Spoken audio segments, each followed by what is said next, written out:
Tidak ada manusia satupun yang tidak punya masalah. Semua manusia pasti pernah mengalami masalah. Di masa lalu dia punya masalah. Di masa sekarang dia ada masalah lagi. Dan di masa akan datang bisa jadi ada masalah lagi.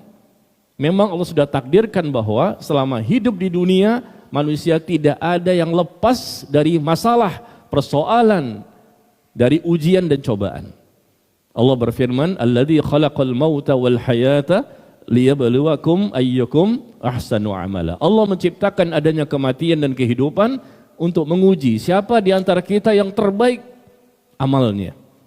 Ada kematian, ada kehidupan, ada masalah, ada ujian, ada bencana, ada malapetaka, ada persoalan. Kadang-kadang mungkin masalah pribadi, kita mungkin sakit yang belum sembuh, mungkin masalah antara suami dan istri, mungkin anak, mungkin orang tua, mertua, teman, kawan, di kantor, di masjid, dan di mana-mana.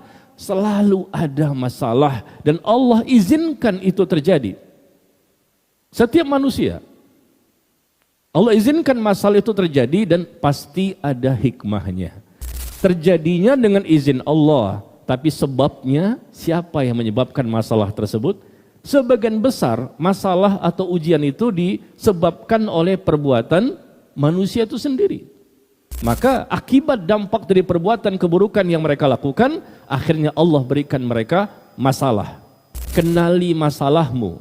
Ketika kita bermasalah ini, nilainya apakah sebagai musibah, apakah sebagai ujian, atau sebagai nikmat?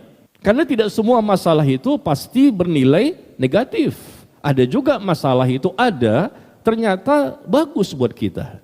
Kata Allah Tabaraka wa Ta'ala di surah Al-Baqarah ayat 216, bisa jadi ada sesuatu yang kamu benci, nggak suka. Masalah itu kamu nggak sukai.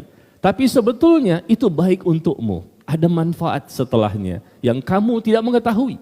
Dan bisa jadi ada suatu masalah yang kamu sukai, yang kamu senangi. Tapi menurut Allah itu nggak bagus bagimu. Karena Allah Maha mengetahui, sedangkan kamu tidak mengetahui hikmah di balik masalah. Bahwa kita tuh harus menyikapi masalah dengan benar. Karena masalah ini adalah sesuatu yang tidak pernah lepas dari hidup dan kehidupan kita selama di dunia. Mau lari kemana? Setakwah apapun, Nabi dan Rasul itu orang yang paling bertakwa di muka bumi. Tapi mereka tetap ada persoalan, ada masalah, ada ujian, ada cobaan, ada musibah. Nah, itulah cara yang Allah inginkan supaya bisa menguji keimanan. Apakah benar dalam keimanan ataukah bohong dalam keimanan. Apakah manusia dibiarkan saja mengatakan kami sudah beriman, kami sudah berhijrah, kami sudah bertaubat. Dibiarkan saja mengatakan begitu? Lalu mereka enggak diuji kembali? Allah mengatakan bahwa sungguh Allah telah menguji orang-orang sebelum kalian. Sehingga terbukti di antara mereka siapa yang benar dalam keimanannya, siapa yang dusta dalam keimanannya.